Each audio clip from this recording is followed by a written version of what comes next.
wonderful viewers. Welcome back to part 2 of how to make a first-person shooter game in Unity. So in this part, we're actually going to make our player walk, and we're going to do jumping too. So enough of that, let's get straight into it. So let's start by opening up Unity, and if you followed all of the first part of the tutorial, you should have something that looks like this. Okay, so when we run the game, we should be able to look around in 3D space. Yep, that's working great. There's one little problem though. If you look down, you can keep looking down forever and do sort of backflips, and we don't really want that. And there's a really easy fix to this, I promise. We can do this in under 10 seconds. So what we're going to do is click on our scripts folder, then double click on our mouse look JavaScript to open it up. So I'm just going to add in one line of code in between the X rotation and current X rotation, and we're just going to write this. We're going to write X rotation equals mathf.clamp. Now in this clamp statement, we're going to write this. We're going to write X rotation with a capital R, then comma, -90, comma, 90. So this -90 is how far you can look down, and 90 is how far you can look up. So to make this a bit more realistic, you should be able to look down only 80 degrees and probably about 100 degrees up. Now we're going to put a semicolon at the end to say to the computer, okay, we're done with this. Then press Ctrl S. Now if we open up Unity, it's loaded all our changes. Now when we press run, maximize on play. Now when we play the game, you'll see we can't look too far down, can't look too far up, which is good. Now we can't do any more backflips. Now we need to create a player. This doesn't have to be a realistic model because the person who's playing the game doesn't actually see this player, but we do. And we're going to be using it for collisions. So click Game Object, Create Other, and we're going to create something of the type Capsule. So this capsule will just rename to Player, and we'll click on this main camera and we'll drag it under Player. So that means wherever the player goes, the main camera follows. To make this a bit more realistic, let's click on our main camera and drag it down so it's near the head of our capsule. Now what we're going to do is add a physics script to the player. Actually writing the script ourselves will take hundreds of lines of code, and you know what, it really isn't worth it because you can simply click on your player and go up to Component, Physics, Rigid Body. How easy was that? Now we can set the mass and everything, but what we're going to do is click Freeze Rotation on the X, Y, and Z. And we do that because our player won't fall over when we start walking. So now when we run the game, we'll see that our player falls to the ground and stays there. Now we'll drag up our player, hit play, and we'll notice that he falls to the ground. So now what we're going to do is make it so that when you use the W, A, S, and D keys, he moves around. When you press spacebar, he jumps up. So this is really easy, I promise. But we need to go through it really quickly. So now click on your scripts folder, right click, create JavaScript, and name this movement. Okay, now click on your player and click add component, scripts, movement. Now just double click on the script there. It should open it up in MonoDevelop Unity. Now that MonoDevelop's opened, we can completely delete the function start, like we did with the others. So to start off with, we're going to be doing just the walking. We'll add in the jumping at the second half of this tutorial. To start with, we're going to create two variables, one for the camera and one for how fast our player is moving. So we'll write var to say it's a variable. Now you can name this whatever you want, but I'm going to call it player acceleration. Now make this a type float by putting a colon. Now we're going to set this a value. Personally, I like about 5 to 10, so I'm going to say 7.5. Now put a semicolon to say that's done. Now write var. Now we're going to call this camera object. Again, you can call it whatever you want. Now this is a new type of variable. We're going to make this type game object. Make sure to have the same capitalization as me. Then just hit semicolon. Now click File and then Save and open up Unity. Now in your movement script, you'll see two boxes. Under one is the camera object. So click on your main camera and drag it under the camera object. So now in code, whenever we refer to the camera object, we're referring to our camera in the real game. Now in our function update, we're going to write this line of code. Transform dot rotation, make sure to have a lowercase r, then write equals quaternion dot euler. Now in the brackets for this euler, write 0, camera object dot get component, open bracket or parentheses, whatever you want, and now write the name of what your mouse look script was called. In my case, mouse look. make sure to use the same capitalization. Now you're just going to write dot current y rotation. What we're doing here is we're accessing a variable from the mouselook.javascript, this particular variable. Now just put a semicolon to tell the computer that we're done with that line. Now on the next line, we're going to write rigid body with a lowercase r dot add relative force, open parentheses, and in these parentheses write input dot get axis. Now inside the two parentheses, create two quotation marks and write horizontal. If you're wondering what this horizontal means, you can check by clicking on Unity, Edit, Project Settings, Input, then clicking Axis, and then navigating to the one you want. In our case, horizontal. It says the name and what the negative and positive button are. So this is the right and left arrow keys, or the A and D for the WASD keys. Then we'll multiply it by player acceleration. Now we'll times this by time dot delta time. In fact, you know, this variable shouldn't be 7.5, it should be about 750. So let's change this to 500. That's because when you times it by time dot delta time, it basically divides that number by 100. So now we're going to write comma 0, comma input, and we'll just write that whole thing again. You know, laziness. So we're just going to copy this, okay? Control C, Control V. And we'll just change this from horizontal to vertical. Make sure to put comma 0 up at the transform.rotation, then press Control S or file save. Now we'll click on our player, and then under the movement script, let's change this up to 500, because else our player will be going insanely slow. So slow that the user will barely be able to tell that we're moving. So now when we press play to the game, you'll notice that we'll fall to the ground. We can still look around, and when you press W, you move forward, A to the side, D to the side, and also the arrow keys work. So this is working well, but there's a couple of problems. 1, jumping still doesn't work, but we'll do that near the end of the tutorial. 2, there isn't a max speed. As you can see, we'll keep accelerating forever. Keep getting faster and faster and faster, and we never reach a max speed. The second thing is it's incredibly slippery. You'll see that when I let go of my mouse, I just let go, I slide all over the place. So we'll fix both of those things. So we'll go into our movement script and we'll add a few variables. So what we're going to do is add one called var max speed, and this is going to be a float, and this is going to be equal to about 20. Okay, semicolon. Now we're going to create one called horizontal movement by writing var horizontal movement, and this is going to be a vector 2 with a capital V, and we're just going to say semicolon. So we're going to write var, then deceleration, and then we're going to make this a float again, and semicolon. Now we're just going to copy this line and paste it twice again. And this one we're going to rename to deceleration X and deceleration Z. So we're also going to be defining the jump variables. So let's make one called jump speed. And this is going to be a float, so colon float. And let's make this 25, 20, it's up to you. I'm going to say 20, just to keep things neat. I forgot to put var there, which was a bit dumb of me. Now I'm going to write var again, and we're going to create one called max slope. Okay, and this is going to be a float, and this is going to be equal to 50, 60, it's up to you. I'm going to say 60. Now we're going to create a variable called grounded, and what this is going to do is it's going to check if you're touching the ground, then you can jump, but if you're not touching the ground, then you can't keep jumping, because else, you know, you can jump infinitely, and that's not so good. So we're going to write var grounded. We're going to create a boolean. So what a boolean is, that's true or false, so yes or no, whatever you want to call it. We're going to make this false.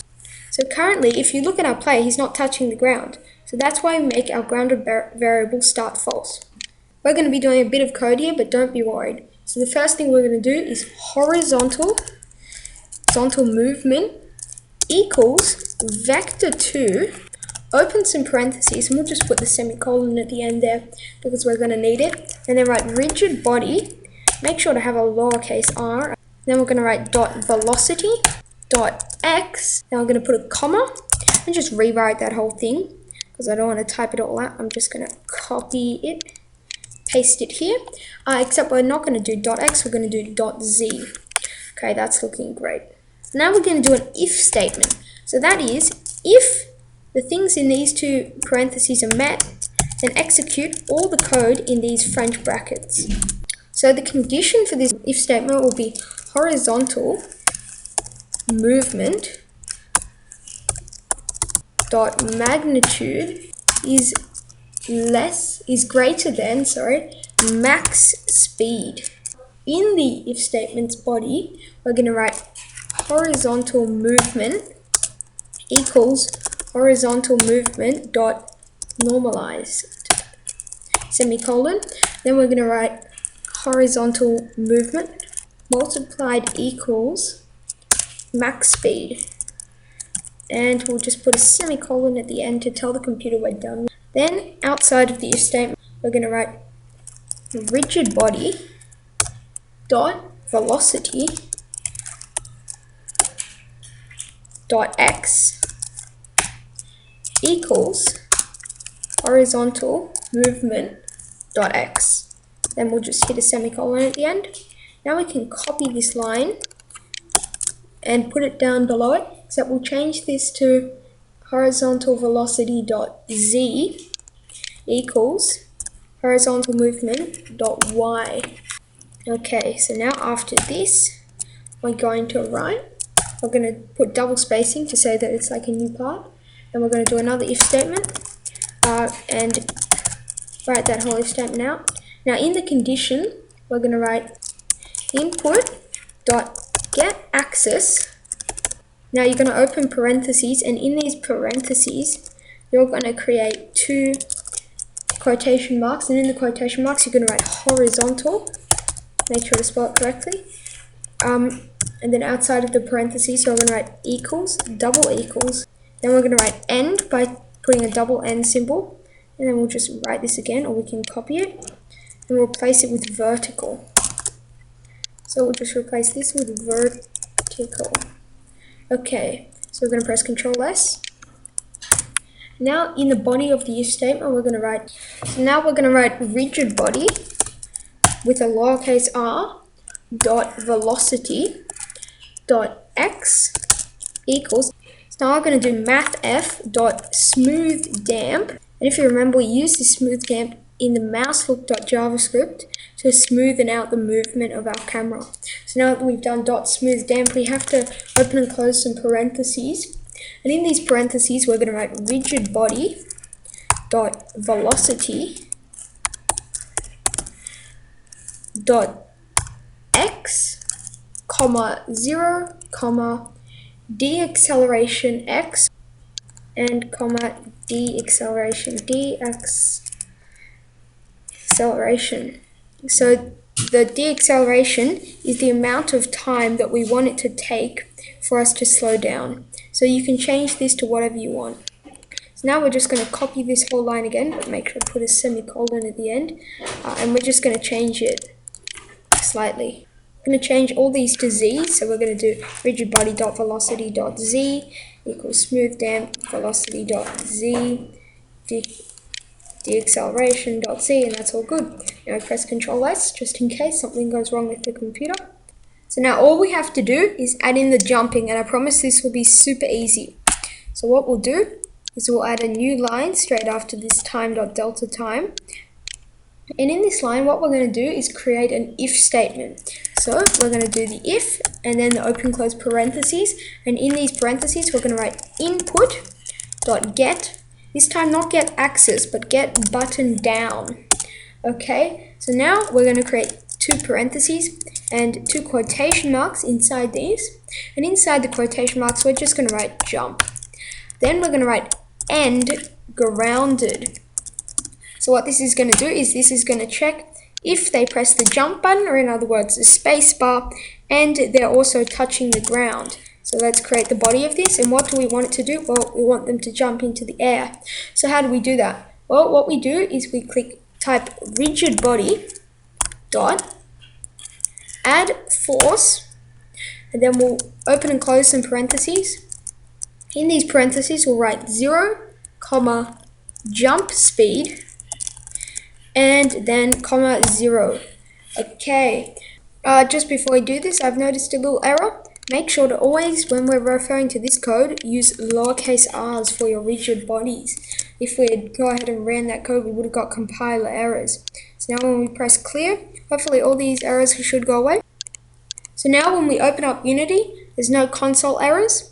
But let's just change this so that we're currently grounded. Let's make the jump speed about 200. Now let's hit maximize on play and press play, and hopefully it should be running. So currently, when we move forward, we reach a max speed, and then when we let go, we stop. But still with a little bit of sliding, because we don't want it to seem unrealistic. This is much better.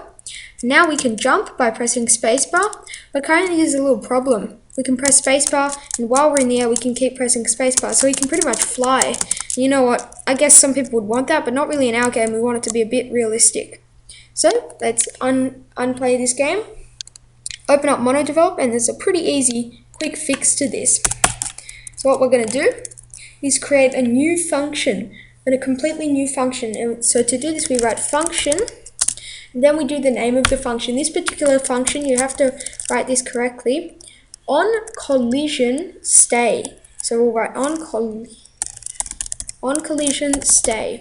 Okay, so then you're going to open parentheses, and in these particular parentheses, we're going to write collision, but make sure to have a lowercase c, and then write colon collision again, but make sure to have this with a capital C.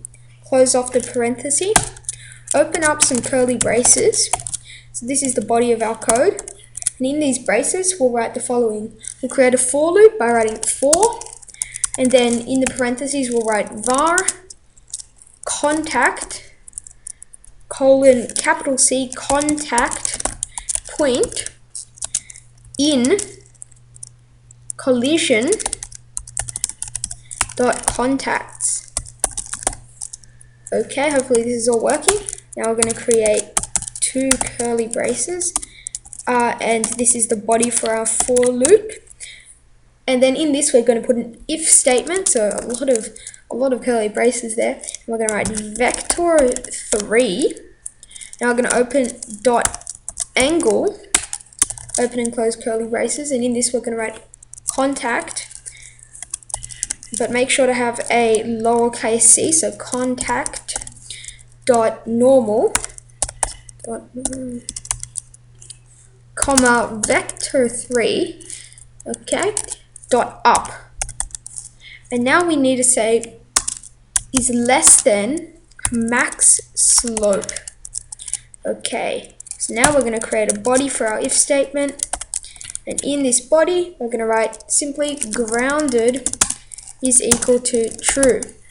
So this works, but currently there's nothing to tell the computer when grounded should equal false. And this is so simple, another 4 lines, and we'll be completely done with jumping. So what we're going to write is we're going to write function on collision exit. Now we're going to open and close parentheses because we don't need to write anything in these. Create the body for our function by creating French brackets, and we're simply just going to write in this grounded equals false, semicolon. So we got 3 little mistakes here that I found, so we're not going to go into Unity until we fix these. 1, car contact, that's obviously wrong. We've got to change this to var. This shouldn't be int. I think the computer auto corrected me there, or I just made a typo, so it should be in. And one more, I think I spelled contact wrong here. Yeah, contact.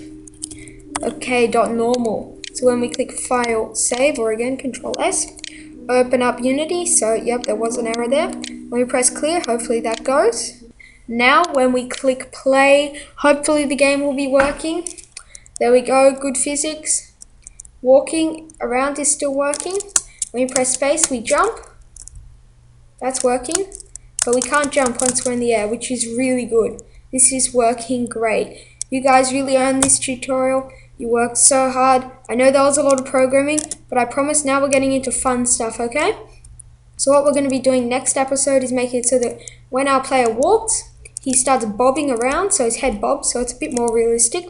Secondly, we're actually going to start adding terrain. So rather than having this big white thing that doesn't look that good, we're going to make it so that we have a bit of a place to walk around. You guys can obviously change these variables a bit. For example, if you wanted him to go a bit faster, a bit slower, you could click change this to about 5. That's what I personally like. So his max speed will be 5, and so he's not sprinting all over the place. So you know this is pretty good. So I like how this is looking. You can turn up the acceleration to about, 2000. It all depends on what you like. I'm telling you guys, you should play around with these variables, see what you like.